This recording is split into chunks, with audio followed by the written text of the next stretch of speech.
Албанија денеска го отвора првиот кластер за преговори со Европската унија. Мицкоски од Берлин вели: Македонија заслужува јасен пат кон членство на Европската унија. Ова е се дел од коментарите кои што ги испаќа од Берлин на Мицкоски. Сега да позборуваме малку за неговиот престој таму, за неговото присуство таму, што ќе ни донесе, што ветува од таму, да ги изанализираме неговите досегашни излагања. Неизбежна ќе биде денеска паралелата помеѓу Албанија и Македонија, нели? Ние бевме во пакет. Да.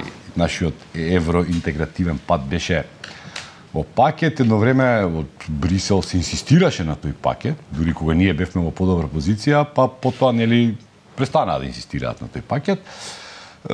Само, добро, секоја чест на Албанија, тие ги започнуваат официјално преговорите сега со Европската унија.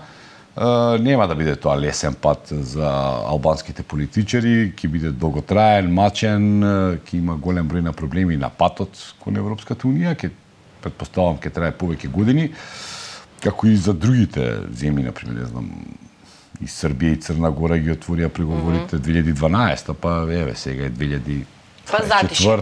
Па не, ама тие се уште преговараат, отвараат, затвараат. Прво беа отварање и затварање на поглавја, сега се некои кластери кои се незатворени, постојано може да се отворат. Така да, како да кажам, тешко оди тоа.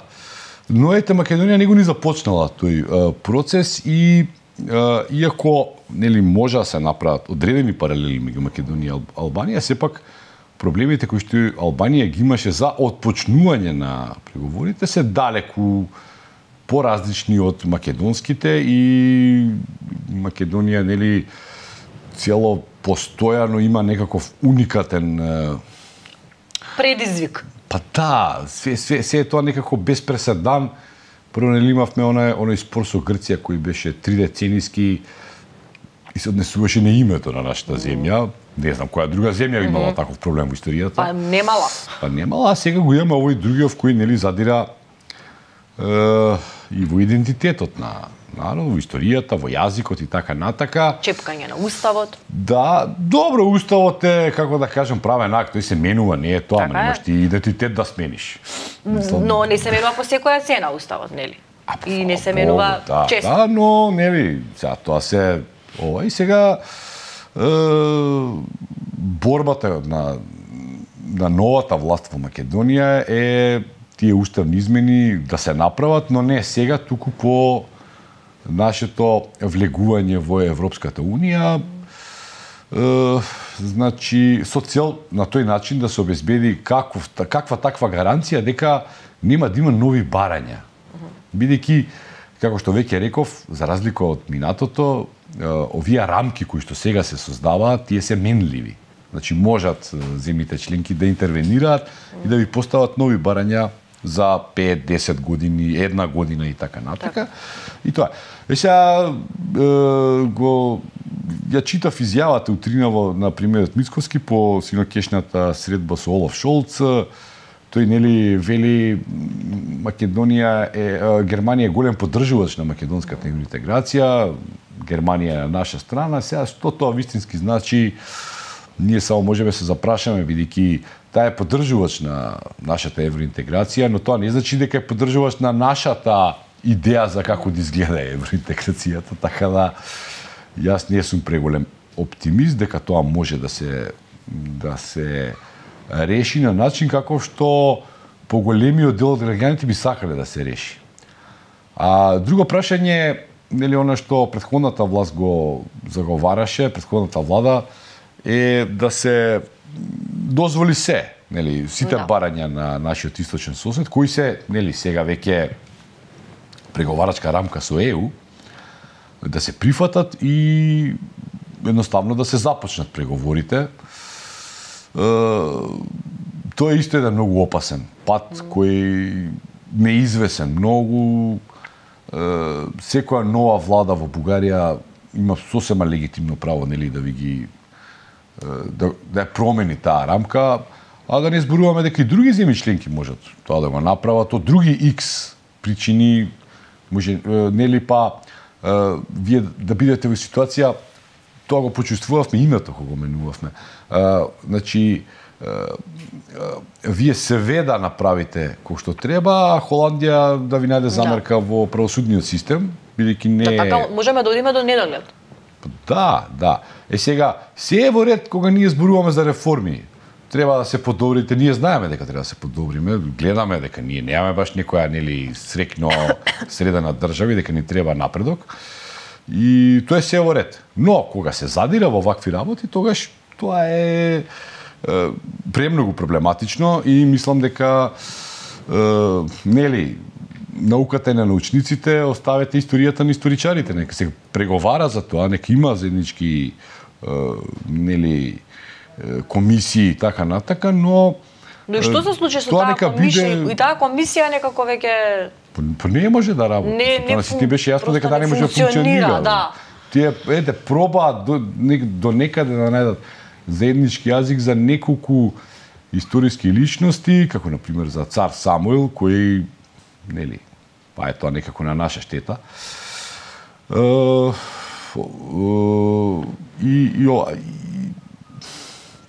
Тешко оди тоа. Сега, на пример, Полска и Германија имаат таква заедничка историска комисија која не може никако да најде заеднички јазик. НЗС не се наоѓа во таа преговара во под патронат на Обединетите нации. Значи не беше во рамките на Европската унија тоа да се преговара, па Германија на некој начин да го кочи евроинтеграцијскиот процес или НАТО процесот нели на Полска. Не.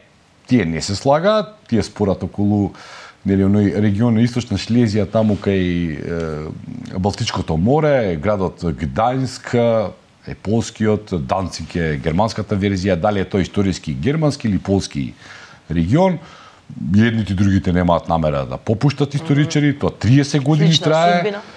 Имало дури кавги, инциденти, поливање со вода, значи тоа уопште не е пријатна атмосфера, ама не е тема. Не е тема ни во Полска, не е тема ни во Германија. Зашто? Бидејќи некои историчари таму се караат меѓу себе, нас тоа не ни причинува никаков проблем. И не влие на политиката. Не влие на политичкиот процес. Да. Влие можеби посредно на некои други работи, ама не на овие главни прашања кои се геополитички, кои се геостратешки, кои се нели многу битни. Доколку тоа се случеше во спорот со Грција на времето, многу ќе беше поизвесен патот, полесен патот на Македонија, а сега го имаме ова со Бугарија и јас стварно не знам до кај може тоа да оди, мислам. Може и Романија утре да бара некаков нели ексклузивитет за своето историско присуство во Македонија преку властите во Македонија. Сосем легитимно би било тоа, доколку го споредиме со грчкиот и бугарскиот. Што се случи со писмото на Мицковски? Имаме некакви нови детали околу тоа? Немаме нови детали околу тоа. Тоа нели фамозно писмо. Сам не знам што би можело тоа да промени. Еве јас ќе се обидам. Денеска имаме еден гостин на таа тема, мислам дека утре ќе го емитуваме.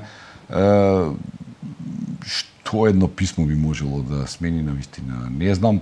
Веројатно оваа последна Германија е во таа некоја конотација да се обезбеди некаква дипломатска, каква таква поддршка за тоа писмо нели да влијае. Тешко тоа би одало, значи вчера говоревме на таа тема дека Европската комисија, нели тоа главно тело на Европската комисија, е многу гломазно, многу бавно функционира.